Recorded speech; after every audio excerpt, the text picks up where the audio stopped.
अस्सलाम वालेकुम,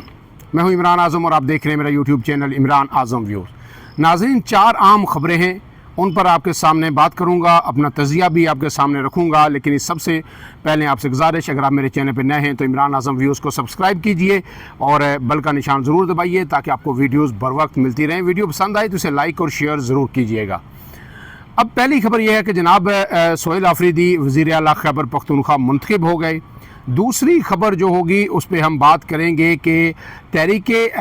जो लब्बैक है, अब इसका मुस्तकबिल क्या है, तहरीके लब्बैक की क़यादत है क्या, कहाँ, और अब जो है रियासत ने क्या अहम फ़ैसला कर लिया है तहरीके लब्बैक के हवाले से। तीसरी खबर जो है पाकिस्तान और अफ़गानिस्तान के दरमियान जो जंग है उससे मुतालिक है, उसमें अब शिद्दत आ गई है और पाकिस्तान ने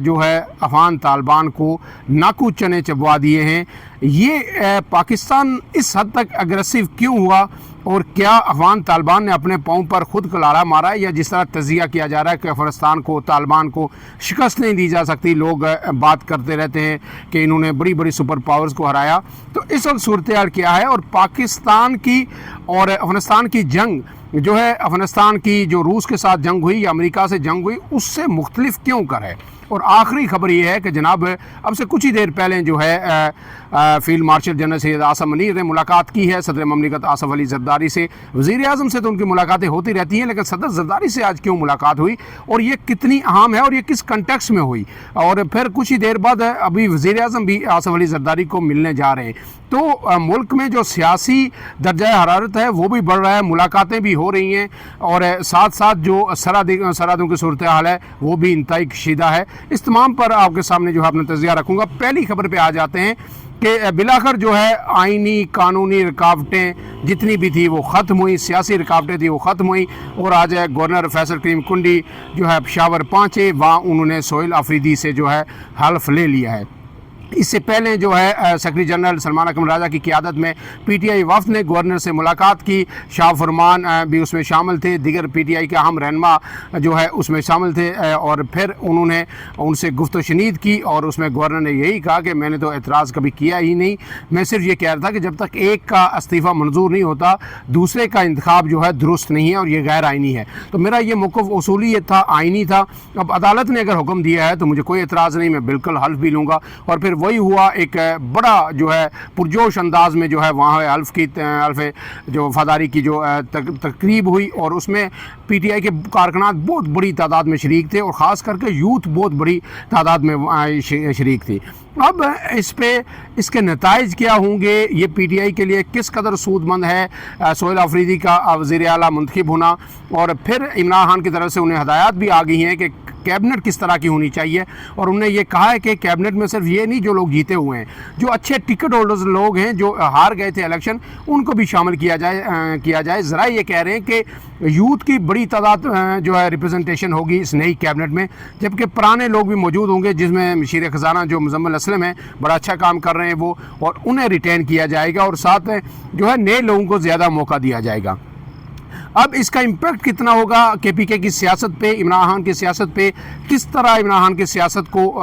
ये सारा ये एक फ़ैसला जो है एक नया जो है चार्ज दे सकता है, बूस्ट अप कर सकता है पूरे मुल्क के अंदर, उस पर इंशाल्लाह अगले व्लॉग में बात करेंगे। लेकिन इसके साथ साथ दूसरी खबर जो है वो तहरीक लब्बैक से मुतल्लक है कि तहरीक लब्बैक के आपको पता है कि क़यादत अभी तक सामने नहीं आई। कहा जा रहा है कि वो शायद कहीं रूपोश है और कुछ खबरें ये भी आई कि शायद आज़ाद कश्मीर तक पहुँच गए हैं, लेकिन एजेंसीज़ ने या अदारों ने उनका सुराग लगा लिया है, उन्हें गिरफ़्तार किया जाएगा। लेकिन जब ऐसी खबरें आती हैं ना कि एजेंसीज़ ने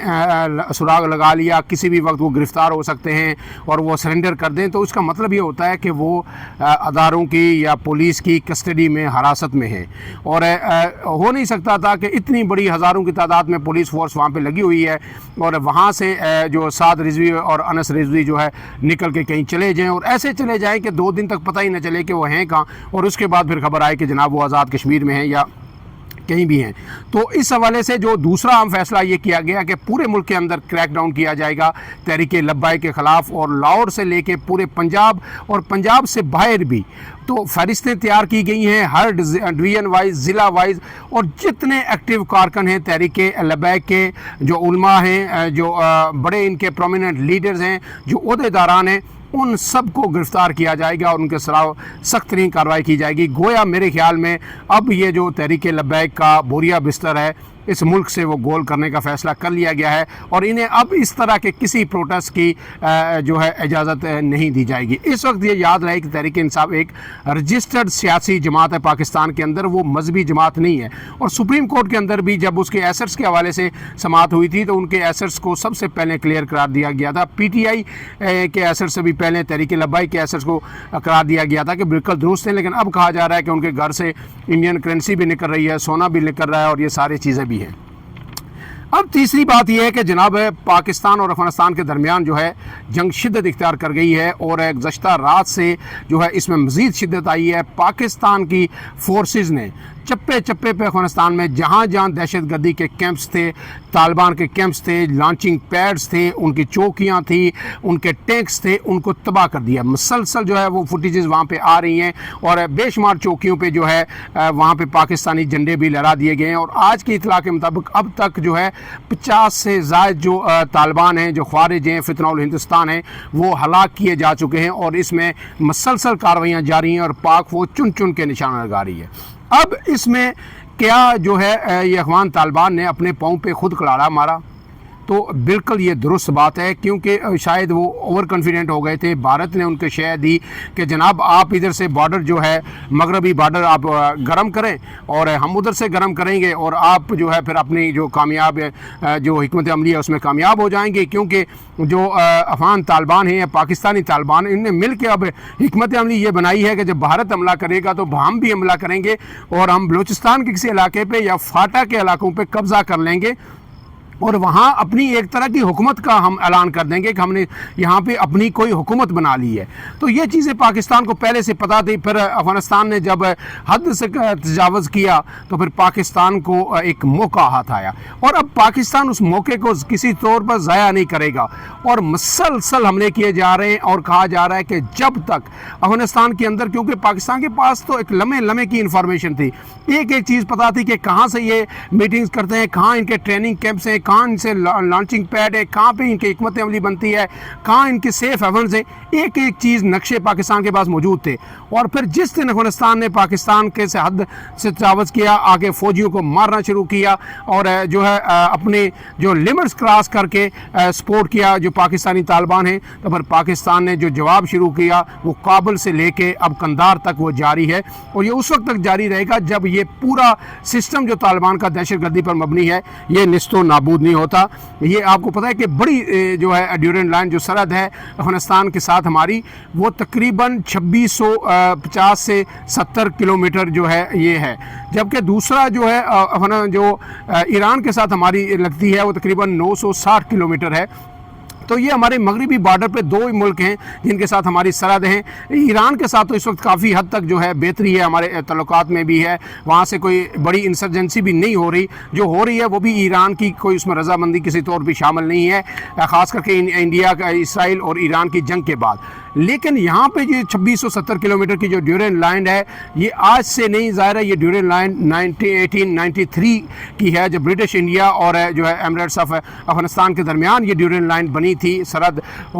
ये कायम हुई। लेकिन पाकिस्तान जब 1947 में बना तो उससे लेके आज तक ये तनाज़ा जारी है और अफगानिस्तान क्लेम करता रहता है कि वो एरिया हमारा है, ये हमारा है, तो ये तनाज़ा चलता रहता है। अब उसको अफगानिस्तान आज तक उस सरहद को कबूल नहीं कर रहा। यही वजह है कि वो KPK के बाज़ हिस्सों पे भी कब्ज़ा करना चाहता है, लेकिन पाकिस्तान जो है, पाकिस्तान की जो अफवाज हैं वो कोई भी ऐसी कार्रवाई जो है उसका मुंह तोड़ जवाब देने के लिए हम वक्त तैयार हैं। और मेरे ख्याल में मुझे ये लग रहा है कि अब अफगानिस्तान के अंदर से तालिबान के पाँव उखड़ने वाले हैं और तालिबान अब अपनी हुकूमत अफगानिस्तान के अंदर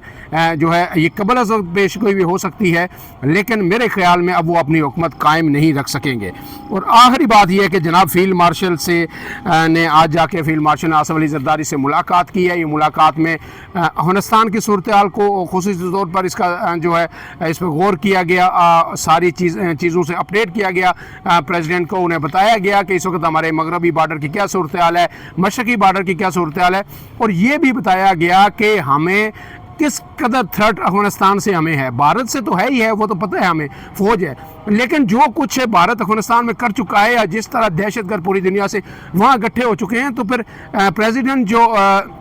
ज़ाहिर है मुल्क के सरबराह भी हैं और मुसल्लह अफवाज के सरबराह भी हैं, उन्हें एतमाद में लिया गया। और अब इस मुलाकात के बाद, इसके बाद वज़ीर-ए-आज़म भी मुलाकात करेंगे, तो मुझे आप ये प्रिडिक्ट कर सकते हैं कि अगले 1 से 2 दिनों में अफगानिस्तान के जो अंदर और बाहर सरहद पे बड़ा ऑपरेशन होगा और पाक फ़ौज जो है वो पूरे